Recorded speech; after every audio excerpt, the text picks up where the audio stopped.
Trump ప్రభుత్వం illegal immigration మీద కొరడా జోడిపిస్తోంది.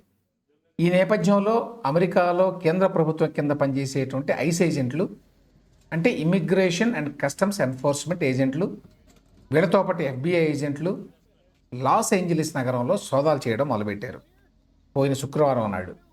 ఇక్కడ మెక్సికో, ఇతర లాటిన్ అమెరికా దేశాల నుంచి అక్రమంగా వలస వచ్చిన వాళ్ళు బాగానే ఉంటారు. బైడెన్ ప్రభుత్వం ఉన్నప్పుడు అమెరికాలో పెద్ద ఎత్తున అక్రమ వలసలు జరిగినాయి. వీటిని బోర్డర్ క్రాసింగ్స్ అంటారు. కోటి పైగానే ఉంటాయి అని చెప్పి అంచనా. వాషింగ్టన్లో డెమోక్రటిక్ ప్రభుత్వం అధికారంలో ఉన్నప్పుడు ఈ అక్రమ వలసల్ని ప్రోత్సహించింది బాగా అని చెప్పి ఆరోపణలు ఉన్నాయి. అక్రమ వలసల్ని అరికట్టడం అనేది 2024 ఎన్నికల్లో ఒక పెద్ద ఇష్యూగా ఉండింది. అక్రమ వలసలను పూర్తిగా నిరోధిస్తాను అనే హామీ ఇచ్చి రిపబ్లికన్ పార్టీ అభ్యర్థిగా డొనాల్డ్ ట్రంప్ అధికారంలోకి వచ్చాడు.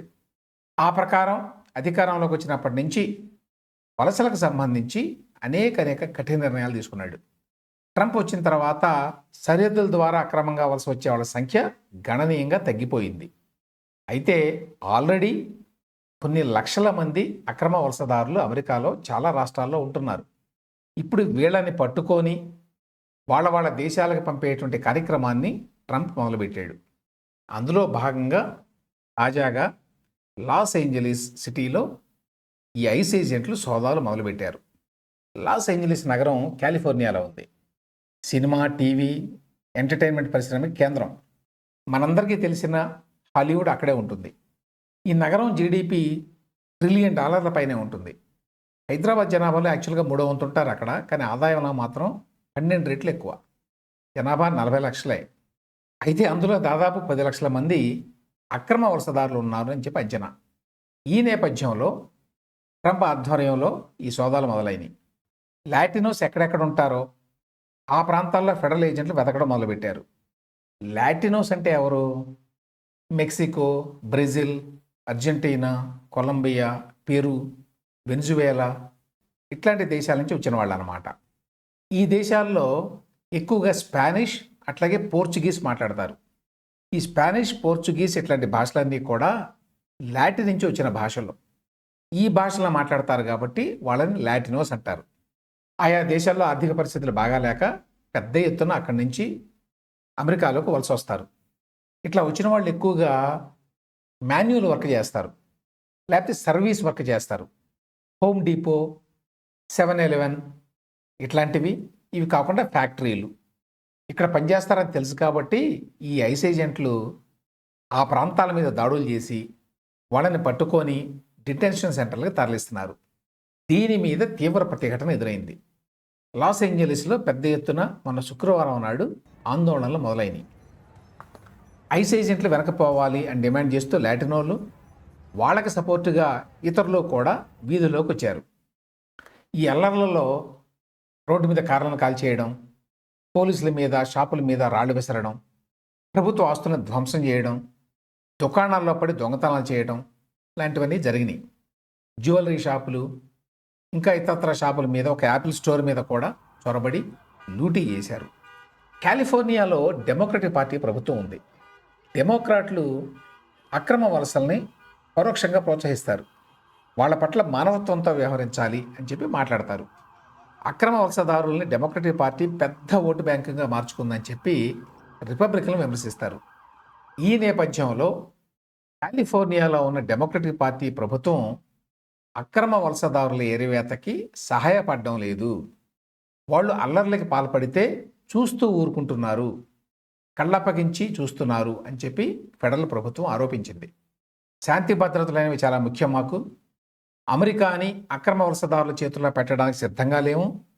అల్లరి మోకలను అదుపులో పెట్టడానికి democratic party governor Gavin Newsom ఆసక్తి చూపడం లేదు అని చెప్పి అధ్యక్షుడు ట్రంప్ చాలాసార్లు విమర్శించాడు. అంతేకాదు లాస్ ఏంజలీస్కి మొత్తం 4,000 మంది నేషనల్ గార్డ్స్ని, 700 మంది మెరీన్స్ని అల్లర్లను అదుపులోకి తీసుకురావడానికి ట్రంప్ పంపించాడు. వీళ్ళంతా ఫెడరల్ సైన్యం. ఈ విధంగా సైన్యాన్ని రాష్ట్రాలకు పంపించడం చాలా అరుదు. ఇట్లా మా రాష్ట్రానికి మా అనుమతి లేకుండా ట్రంప్ ప్రభుత్వం నేషనల్ గార్డ్స్ని, మెరీన్స్ని ఎట్లా పంపిస్తుంది అని చెప్పి కాలిఫోర్నియా గవర్నర్ న్యూసమ్ ప్రశ్నించడం మొదలుపెట్టాడు. అంతేకాదు ట్రంప్ ప్రభుత్వం నిర్ణయం మీద కోర్టులో కేసేశాడు. అమెరికాలో ఈ విధంగా తరచూ కేంద్రం మీద రాష్ట్రాలు, రాష్ట్రాల మీద కేంద్రం కోర్టుల్లో కేసులు వేసుకుంటుంటాయి పరస్పరం. అమెరికాలో ఫెడరల్ వ్యవస్థ ఉంది. అంటే అక్కడ రాష్ట్రాలకి స్వయం ప్రతిపత్తి, సొంత చట్టాలు, సొంత రాజ్యాంగం ఉంటాయి. గవర్నర్ వేసిన కేసు మీద 1-2 రోజుల్లో బహుశా కోర్టులో నిర్ణయం రావచ్చు. ఏమవుతుందో చూడాలి. ఈలోగా వైట్ హౌస్ వర్సెస్ కాలిఫోర్నియా అనేది ఒక పెద్ద రాజకీయ దుమారంగా మారింది అమెరికాలో. ట్రంప్ ఒక నియంత్రణగా ప్రవర్తిస్తున్నాడు, రాష్ట్రాల పరిధిలోకి చొరబడుతున్నాడు అని చెప్పి గవర్నర్ న్యూసమ్ విమర్శలు గుప్పిస్తున్నాడు. మరొక వైపున అక్రమ వలసదారులను ఏరివేసే విషయంలో ఒక్క అడుగు కూడా వెనక్కి వేసే ప్రసక్తి లేదు.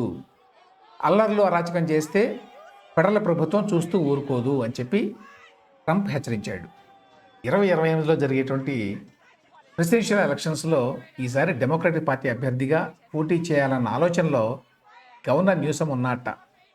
అందుకే ఈ అల్లర్లను అవకాశంగా తీసుకొని తన రాజకీయ ప్రాబల్యాన్ని పెంచుకోవడానికి ప్రయత్నిస్తున్నాడు అనేటువంటి విమర్శలు కూడా ఉన్నాయి.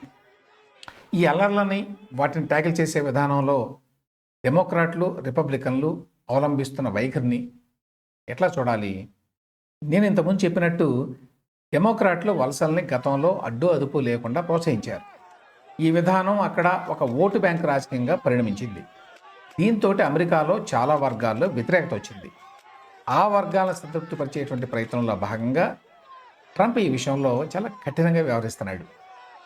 అల్లర్లు మొదలు కాగానే వాటిని అదుపులోకి తీసుకురావడానికి కాలిఫోర్నియా గవర్నర్ గ్యావిన్ న్యూసమ్ కానీ, లాస్ ఏంజలస్ మేయర్ క్యారెన్ బ్యాస్ కానీ ఏమాత్రం ఆసక్తి చూపల.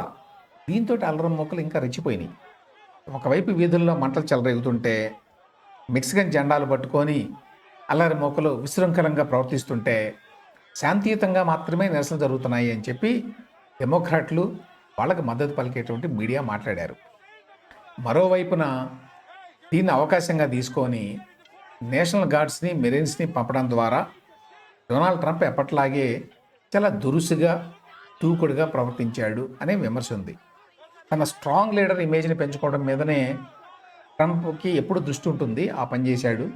తన మాగా క్రౌడ్ అంటే మేక్ అమెరికా గ్రేట్ అగైన్ అంటారు కదా, ఆ క్రౌడ్ ఒకటి ఉంటుంది, ఆయనకు మద్దతు ఇచ్చేటువంటి అతివాదులు. వాళ్ళని సంతోషపెట్టడానికి అధ్యక్షుడు అనవసరంగా సైనిక బలగాల్ని దించి వాతావరణాన్ని వేడెక్కించాడు, ఆందోళనకారుల్లో కలవరం సృష్టించాడు అనేది డెమోక్రాట్ల వాదన.